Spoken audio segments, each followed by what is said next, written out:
পাবদা মাছের ঝাল। এর জন্য পাবদা মাছ জল দিয়ে ভালোভাবে ধুয়ে নুন হলুদ মাখিয়ে নেব।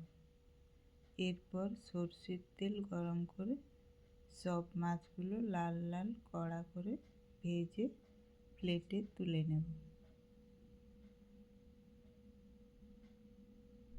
কড়াইতে ওই তেলের মধ্যেই দিয়ে দেবো পেঁয়াজ কুচি, আদা রসুন কাঁচা লঙ্কা বাটা, টমেটো বাটা, সামান্য একটু জল, ধনে জিরে হলুদ গুঁড়ো, সবজি মশলা দিয়ে নেড়ে চেড়ে মশলাটি ভেজে নেব।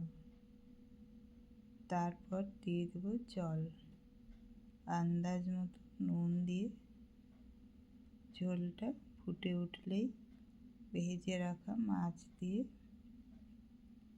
নেড়ে চেড়ে কিছুক্ষণ রান্না করব। ঝোল একটু কম হয়ে এলে ধনেপাতা কুচি দিয়ে নেড়ে চেড়ে নামিয়ে নেব। আজকের রেসিপি পাবদা মাছের ঝাল রেডি।